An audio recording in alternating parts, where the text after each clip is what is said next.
चलिए जानते हैं आज की देश और दुनिया की काम की और महत्वपूर्ण 50 बड़ी खबरों को सिर्फ 10 मिनट में। तो अभी तक आपने इस वीडियो को लाइक नहीं किया तो लाइक कर दीजिए। तो चलिए वीडियो स्टार्ट करते हैं। कोरोना का कहर देश में पिछले 24 घंटे में रिकॉर्ड 6,139 लोगों ने दम तोड़ा, 94,052 नए केस। 50 करोड़ फाइजर वैक्सीन का दान करेंगे अमेरिकी राष्ट्रपति जो बाइडेन, G7 की बैठक में करेंगे ऐलान। सरकार ने तय किया कि जिन कर्मचारी के पेरेंट्स को कोरोना है उन्हें 15 दिन की स्पेशल कैजुअल लीव दी जाएगी। इसके साथ ही परिवार के ऐसे सदस्य जो कि कर्मचारी पर निर्भर हैं, अगर उन्हें कोरोना होता है तो भी कर्मचारी को 15 दिन की छुट्टी मिलेगी। राहुल गांधी बोले, ऑनलाइन रजिस्ट्रेशन कराए बिना भी सेंटर पर हर शख्स को लगे कोरोना वैक्सीन। चाय वाले ने पीएम मोदी को दाढ़ी बनाने के लिए भेजा 100 रुपए का मनी ऑर्डर, बोला कुछ बढ़ाना ही है तो देश में लोगों के लिए रोजगार के अवसर बढ़ाने चाहिए। राजस्थान सरकार का दावा घटिया क्वालिटी का है, पतंजलि का सरसों तेल अलवर में तेल मिल सील। असम में नहीं रद्द होगी 10वीं और 12वीं की परीक्षा, जुलाई से अगस्त के बीच होंगे परीक्षा। मरीज को कोरोना से मौत का कितना खतरा ये आसानी से बता देगा एआई टूल, सिर्फ स्कैन करने से ही मिल जाएंगे नतीजे। ये खबर भी जानेंगे आगे विस्तार से। कोरोना संक्रमित बच्चों के इलाज के लिए जारी हुई नई गाइडलाइन, ना दी जाए रेमडेसिविर और एस्टेरॉइड देने से भी बचें। मुंबई के इंजीनियर का कमाल, बनाए 3 रोबोट कोरोना मरीजों के इलाज में करेंगे मदद। दिल्ली में अनलॉक के बाद रेलवे ने 13 नई ट्रेनें चलाने का किया ऐलान। पीएम मोदी और ओबामा से भी आगे निकले विराट, इस मुकाम पर पहुंचने वाले बने दुनिया के पहले क्रिकेटर। ये खबर भी जानेंगे आगे विस्तार से।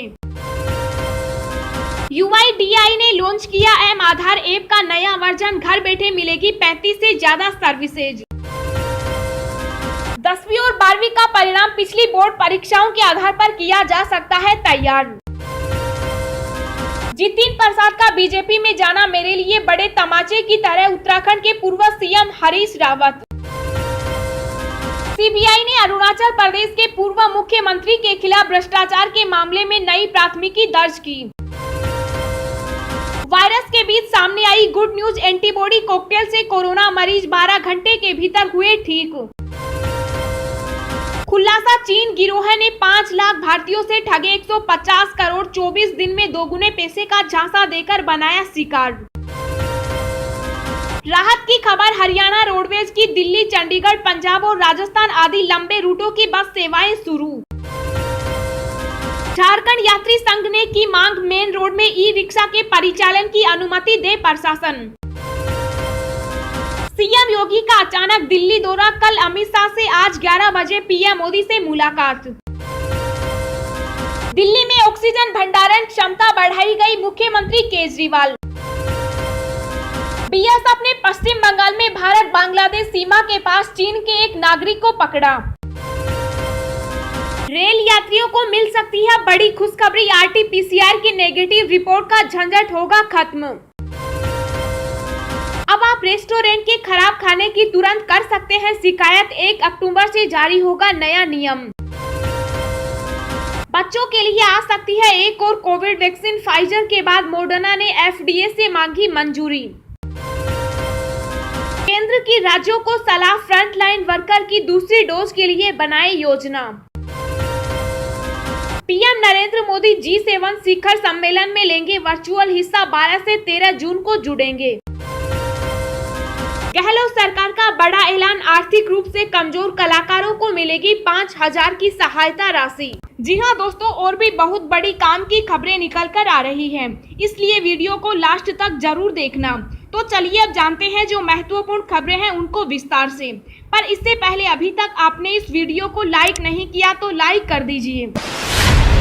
मरीज को कोरोना से मौत का कितना खतरा ये आसानी से बता देगा एआई टूल। सिर्फ स्कैन करने से ही मिल जाएंगे नतीजे। जी हाँ, कोरोना वायरस महामारी की शुरुआत के बाद से इसकी जांच और अन्य नतीजे पता करने के लिए कई तरह के उपकरण विकसित हो चुके। अब एक नए आर्टिफिशियल इंटेलिजेंस उपकरण को लेकर दावा किया जा रहा है कि इससे इस बात का पता चल सकता है कि कोविड-19 से संक्रमित किसी शख्स को मौत का कितना खतरा है। इस उपकरण से संबंधित वेरिएंट की जानकारी भी मिल जाती है। इन नतीजों का पता करने के लिए प्रभावित रक्त वाहिकाओं को स्कैन किया जाता है।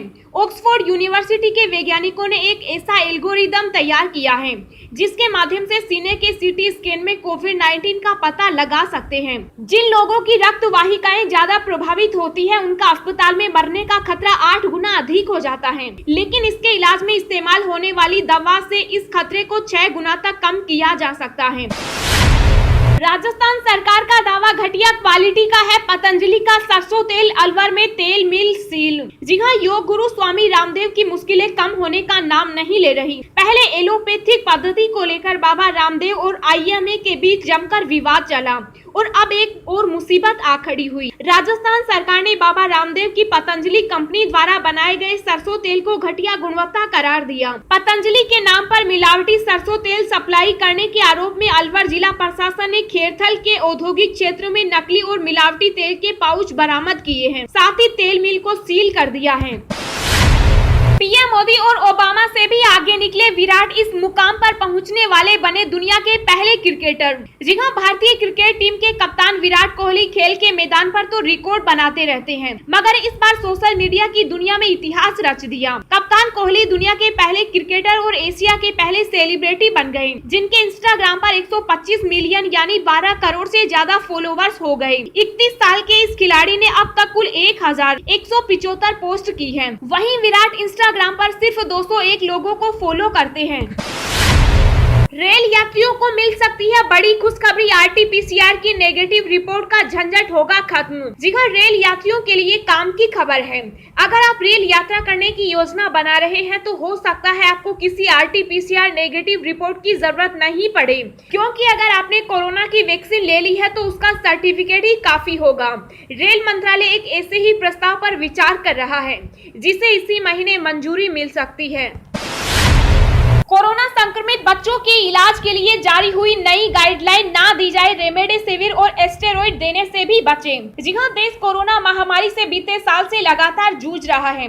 दूसरी लहर ने देश में कोहराम मचा दिया, तो वहीं अब तीसरी लहर को लेकर केंद्र सरकार और राज्य सरकारें पूरी तरह से सतर्क हैं। केंद्र सरकार ने अब कोरोना संक्रमित बच्चों के इलाज के लिए नई गाइडलाइन जारी कर दी। केंद्र सरकार द्वारा जारी नई गाइडलाइन में साफ कहा गया है कि संक्रमित बच्चों को एंटीबॉडी वायरल रेमडेसिविर नहीं दी जाए। इसके साथ ही ये भी कहा गया कि बच्चों को स्टेरॉइड देने से बचा जाए। इस गाइडलाइन में बच्चों की शारीरिक क्षमता को देखने के लिए 6 मिनट का वॉक टेस्ट लेने की सलाह दी गई है। वायरस के बीच सामने आई गुड न्यूज। एंटीबॉडी कॉकटेल से कोरोना मरीज 12 घंटे के भीतर हुए ठीक। जी हां, कोरोना काल में एक अच्छी खबर सामने आई है। दरअसल एंटीबॉडी कॉकटेल का कोरोना मरीजों पर इस्तेमाल करने से उनमें फास्ट रिकवरी देखी गई है। दिल्ली के सर गंगाराम अस्पतालों के डॉक्टरों ने बताया कि उसने 2 कोरोना मरीजों पर मोनोक्लोनल एंटीबॉडी का इस्तेमाल किया है। इसे एंटीबॉडी कॉकटेल भी कहा जाता है। अस्पताल द्वारा दी गई जानकारी के अनुसार इस दवा के इस्तेमाल के बाद शुरुआती 7 दिनों में मरीजों में अच्छी रिकवरी देखी गई है। अस्पताल के अनुसार 36 साल के एक हेल्थ केयर वर्कर को तेज बुखार, खांसी, जबरदस्त कमजोरी समेत अन्य कई दिक्कतें आ रही थी। इसी बीच उसे बीमारी के 6ठे दिन मोनोक्लोनल एंटीबॉडी दवा दी गई, जिसके बाद मरीज की हालत में अगले 12 घंटे के अंदर काफी सुधार देखने को मिला और नतीजन अगले दिन उसे डिस्चार्ज कर दिया गया। केंद्रीय कर्मचारियों के लिए सरकार ने लिया ये अहम फैसला। जी हां, कोरोना संकट के बीच केंद्र सरकार ने केंद्रीय कर्मचारियों के लिए अहम फैसला लिया। सरकार ने तय किया कि वे कर्मचारी जिनके पेरेंट्स को कोरोना होता है तो उन्हें 15 दिन की स्पेशल कैजुअल लीव दी जाएगी। इसके साथ ही परिवार के ऐसे सदस्य जो कि कर्मचारी पर निर्भर हैं, अगर उन्हें कोरोना होता है तो भी कर्मचारी को 15 दिन की छुट्टी मिलेगी। कार्मिक मंत्रालय ने इस संबंध में सभी विभागों को ऑर्डर भी दिया है। कार्मिक मंत्रालय ने यह भी कहा कि कैजुअल लीव की समाप्ति के बाद कर्मचारी परिवार के किसी भी सदस्य या माता पिता के अस्पताल में भर्ती होने की स्थिति में अतिरिक्त छुट्टी ले सकता है। अनलॉक के बाद रेलवे ने ये 13 नई ट्रेनें चलाने का किया ऐलान, देखे लिस्ट। जी हां, कोविड-19 महामारी की दूसरी खौफनाक लहर के मद्देनजर 1.5 महीने से ज्यादा समय तक बंद रहने के बाद बीते सोमवार को दिल्ली में अनलॉक की प्रक्रिया शुरू हुई। राष्ट्रीय राजधानी में सम विषम व्यवस्था के आधार पर 7 जून से बाजार और मॉल खुल गए हैं। इसी कड़ी में रेलवे ने 13 नई ट्रेनें चलाने का निर्णय लिया। दिल्ली के अनलॉक होने के बाद कोरोना की दूसरी लहर में अपने गृह राज्य लौटे लोग अब वापस लौटने लगे हैं। इसके चलते बिहार व उत्तर प्रदेश से दिल्ली आने वाली सभी ट्रेनें फुल हो गई। इसके मद्देनजर दिल्ली से उत्तर प्रदेश, हिमाचल समेत विभिन्न राज्यों के लिए नई ट्रेनें चलाने का फैसला किया गया है। UIDAI ने लॉन्च किया एम आधार कार्ड ऐप का नया वर्जन, घर बैठे मिलेंगे ये 35 से ज्यादा सर्विसेज, चेक करें डिटेल्स। जी हां, आज के समय में आधार कार्ड बेहद जरूरी डॉक्यूमेंट हो गया। अगर आप लगभग सभी सरकारी योजनाओं का लाभ बिना आधार कार्ड के नहीं उठा सकते हैं। अब ग्राहकों की सुविधा के लिए unique identification authority of India ने एम आधार कार्ड ऐप का नया वर्जन लॉन्च किया है। UIDAI ने अपने ट्वीट में बताया कि अब नई और अपडेट की गई सुविधाओं और सेवाओं का लाभ लेने के लिए एम आधार ऐप का नया वर्जन डाउनलोड करें। वहीं UIDAI ने कहा कि अब पहले से इंस्टॉल किए गए किसी भी वर्जन को अनइंस्टॉल कर दें। UIDAI के मुताबिक नए वर्जन पर आधार कार्ड धारक 35 से ज्यादा सेवाओं का फायदा उठा सकते हैं। अब आप रेस्टोरेंट के खराब खाने की तुरंत कर सकते हैं शिकायत। 1 अक्टूबर से जारी होगा नया नियम। जी हां, food safety and standard authority of India ने फूड बिजनेस ऑपरेटर के लिए 1 अक्टूबर से बिल में FSSAI लाइसेंस नंबर या रजिस्ट्रेशन नंबर दर्ज करना अनिवार्य कर दिया। FSSAI ने इस संबंध में एक ताजा आदेश जारी कर दिया है। इस कदम से उन उपभोक्ताओं को मदद मिलेगी जो FSSAI नंबर का उपयोग करके किसी विशेष फूड बिजनेस के खिलाफ ऑनलाइन शिकायत दर्ज कर सकते हैं। फूड सेफ्टी रेगुलेटर ने गुरुवार को एक आदेश जारी कर कहा, प्रत्येक फूड बिजनेस ऑपरेटर को फूड बिजनेस शुरू करने से पहले FSSAI लाइसेंस या रजिस्ट्रेशन प्राप्त करना आवश्यक है।